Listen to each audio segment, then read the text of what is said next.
The scent of hickory smoke and searing meat should have been the aroma of a perfect summer Saturday. Instead, for me, it became the smell of my life incinerating. I was at the grill, playing the part of the gracious host, flipping burgers while my wife, Chloe, laughed with a circle of our friends.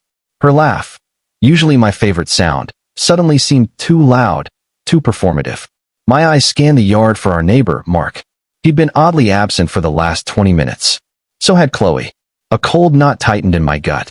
I handed the tongs to a friend, muttering an excuse about more ice, and cut through our crowded kitchen toward the side yard where we kept the spare cooler. That's when I heard it. Their voices, low and intimate, coming from behind the closed door of my tool shed.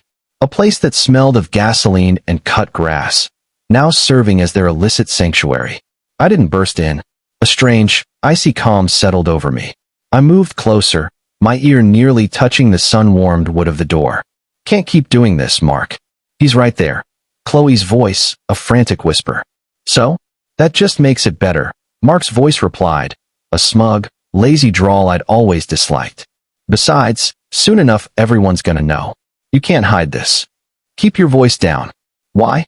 I'm proud of it. Hell, I'm gonna shout it from my rooftop. I got the perfect wife pregnant, and her clueless husband is flipping me a burger. The world didn't go black. It went impossibly, painfully bright. Every color was too vivid, every sound a shard of glass in my ear. The laughter from the party, the sizzle of the grill, the sound of my own heart hammering against my ribs. It was a symphony of my own humiliation. Pregnant. He got her pregnant. The words weren't just betrayal. They were an annihilation. They didn't just end my marriage. They retroactively obliterated every happy memory, every moment of trust, every shared dream. I was no longer a man. I was a punchline, a cuckold grilling meat for the man who had stolen and defiled my entire life.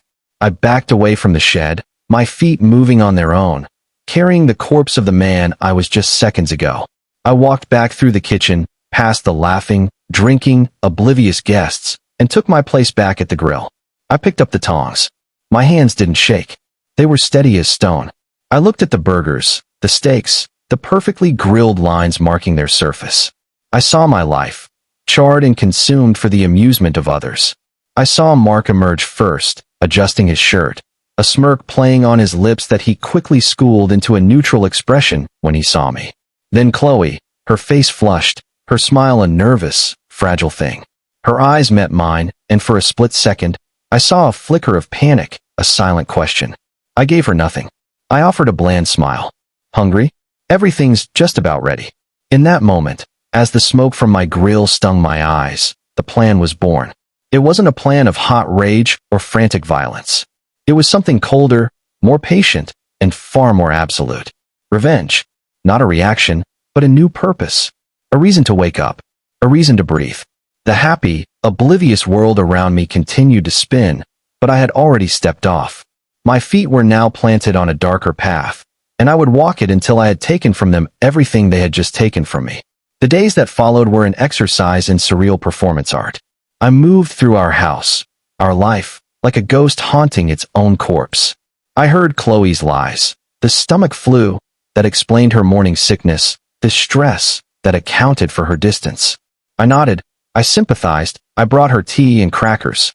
Each act of false kindness was a brick I laid in the foundation of their eventual ruin. I was the architect, and my blueprint was their total destruction. I started with silence and observation. I became a vault, locking my rage away where not a single glimmer could escape. I noted the times Mark's car was gone from his driveway across the street. I tracked the patterns of his life, a life he believed was secret and secure. I learned he was a man of boastful habit, a creature of routine who loved his expensive gadgets and his status symbol of a sports car. He was arrogant. That would be his undoing. The pregnancy became my central weapon. I feigned joy. I told Chloe, with tears in my eyes that were not entirely fake. They were tears of pure, undiluted hatred. That this was the miracle we'd been waiting for. I began planning, aloud, for the future. A bigger house, a safer neighborhood, a college fund. I watched the guilt war with her avarice. She couldn't confess now. The financial security I was promising was a trap she willingly walked into. My revenge was not a single act, but a campaign. Phase 1 was financial severance. I quietly liquidated our joint investments, citing a can't-miss opportunity my fictional financial advisor had presented. I opened a separate account, channeling funds into it with the cold precision of a surgeon. Every dollar I siphoned was a piece of my life I was reclaiming. I met with a lawyer, not to file for divorce, but to prepare the battlefield. I needed everything ready for the moment of detonation. I began to subtly poison the well of their affair. I signed Chloe's email up for newsletters about the challenges of infidelity, about paternity fraud, about the emotional toll on children. I left browser tabs open on her laptop about men murdering their wives' lovers. I wanted the thrill of their secret to curdle into paranoia. I wanted every clandestine meeting to be shadowed by fear. The hardest moments were the quiet ones. Lying in bed next to her, listening to her breathe, the scent of another man's cologne, sometimes still a phantom on her skin. The rage would rise in my throat like bile, a black tide threatening to drown my carefully constructed calm. I'd picture myself confronting her, my hands around her throat, screaming the truth into her lying face. But that was the impulse of the old me, the impulsive man who had been publicly cuckolded. That man was dead. I was something else now. I was patience. I was consequence. I saw the effect my campaign was having. Chloe became jumpy, nervous. The guilt was eating her alive from the inside. Mark, too, became less smug, more cautious when we crossed paths. The easy, boastful confidence he'd exhibited in the shed was being replaced by a wariness he couldn't quite explain. They were feeling the first chill of the winter I was bringing down upon them. They were rats in a maze, and I was not just the builder, I was the silent, watching god of it. My soul was callousing over, becoming a hardened shell around a core of nothing but cold fury.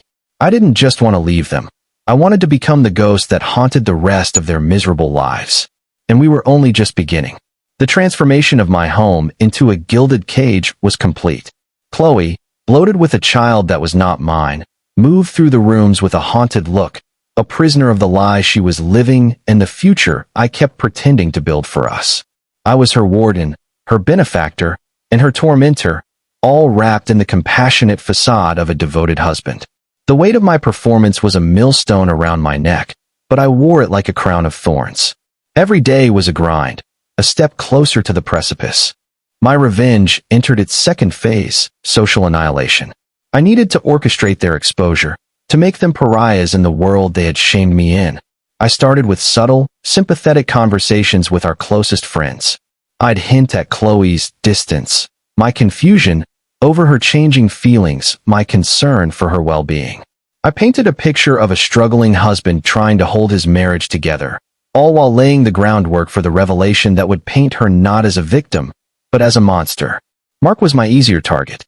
His arrogance was a beacon. I learned he had a habit of drinking too much at the local sports bar and running his mouth. I became a regular. I'd sit a few stools down, a shadow in the dim light, and listen.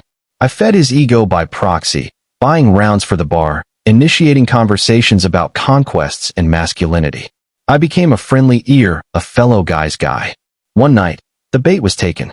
He was deep into his fourth whiskey, celebrating a closed deal. The conversation turned to women. "It's all about confidence, man," he slurred, clapping me on the back as if we were old friends. "You see something you want, you just gotta take it. Consequences are for other people." I nodded, feigning admiration. "Must be a hell of a life." "You have no idea," he bragged, his voice dropping to a conspiratorial whisper. "See that guy over there? His wife? Yeah, I'm swimming in that pool. And the best part? He has no clue. He's building a nursery for my kid, for Christ's sake. He's a fucking volunteer." The air left the room. The noise of the bar faded into a dull roar. The man next to me had just confirmed my deepest humiliation with a chuckle. The urge to drive my glass into his smug face was a physical pain. But I just smiled, a tight, cold stretch of the lips. "No kidding," I said, my voice steady. "He must be a real idiot." "The biggest," Mark confirmed, laughing as he ordered another drink. I had it. I had his voice, his boast, on the audio recorder running in my pocket. It was digital, crystal clear evidence. It was no longer my word against theirs. It was his own, vomited up in a fit of drunken pride. That recording was a bullet, and their reputations were the target. The ride home was a blur of red rage. I had everything I needed to destroy them. The financial separation was complete. The legal papers were drafted. The evidence was in my pocket. I could pull the trigger at any moment. I stood in my dark living room, looking across the street at Mark's house, the recorder clutched in my hand. This was the moment I had lived for, breathed for months. So why did I feel so hollow? The pursuit had been everything. It had given me a reason to get out of bed. It had been my purpose.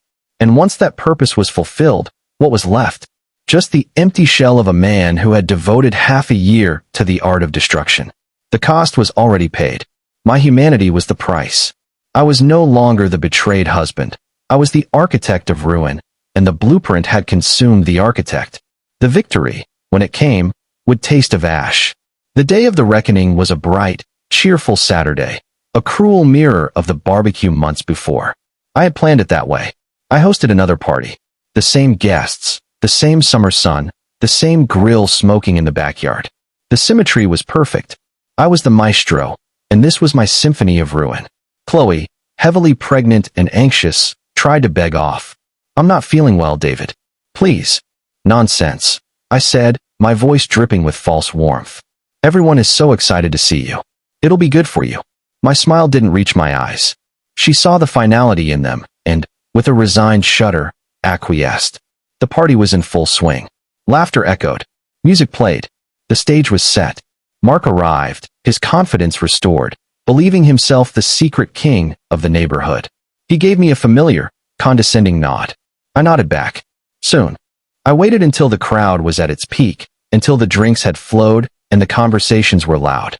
I called for everyone's attention, tapping my knife against a beer bottle. "Hey, everyone. If I could have your attention for a quick toast."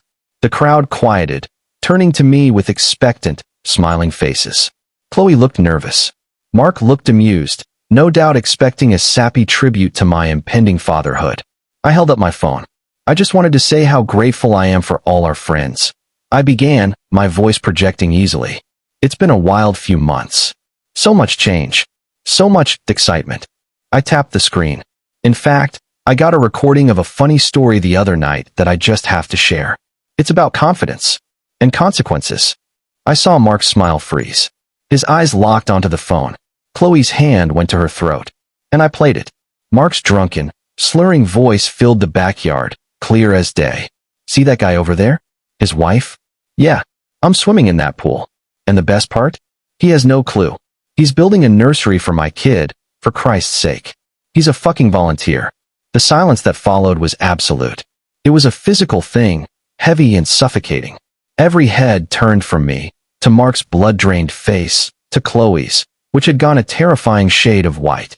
The illusion shattered into a million pieces, and the truth lay bare, ugly and exposed for all to see. Then came the chaos. Chloe screamed, "David, no." Mark took a step forward, his face a mask of pure terror and fury. "You son of a bitch. That's a lie. You edited that." I just stood there, watching. I felt nothing. No triumph, no joy. Just a vast, empty stillness. The party exploded into a cacophony of gasped whispers, shouted questions, and scrambling departures. It was over in minutes. Our friends fled the scene of the social crime, leaving behind half-eaten plates of food and a silence louder than any noise. I turned to the two of them, standing in the wreckage. I served Chloe the divorce papers then and there. I detailed the financial separation, the proof of paternity I would be demanding, the total and absolute severance. I was calm, precise, surgical. I looked at Mark. "The car you love? Repossessed next week. The house. The bank's already notified. Your job? I sent the recording to HR this morning. Consequences aren't for other people, Mark. They're for you." I moved out that day. I left them there, in the silent, sun-drenched backyard, surrounded by the ghosts of their own making. I had won. I had exacted a revenge so complete it had dismantled their lives piece by piece. Months later, I heard the fragments of their lives. They were together, living in a shabby apartment, drowning in debt and shame. The child was born into their world of resentment and blame. They were miserable. I had given them that. I sat alone in my sterile, quiet apartment. The rage was gone. The purpose was fulfilled. I had wanted to see them broken, and I had. But the peace I thought it would bring was absent. I had not healed the wound. I had simply transferred my pain to them, and in doing so, had hollowed myself out. Revenge is not a medicine, it is a transplant. It takes your sickness and gives it to another, but it leaves you an empty vessel, a ghost haunting the ruins of your own creation. I was free of them, but I was a prisoner of the man I had become to achieve that freedom. I had conquered my enemies, and in the process, I had laid waste to myself. The victory was absolute, and it was utterly, completely worthless. Moral of the story: the most perfect revenge is a poison that destroys the vessel that carries it long before it ever reaches its target.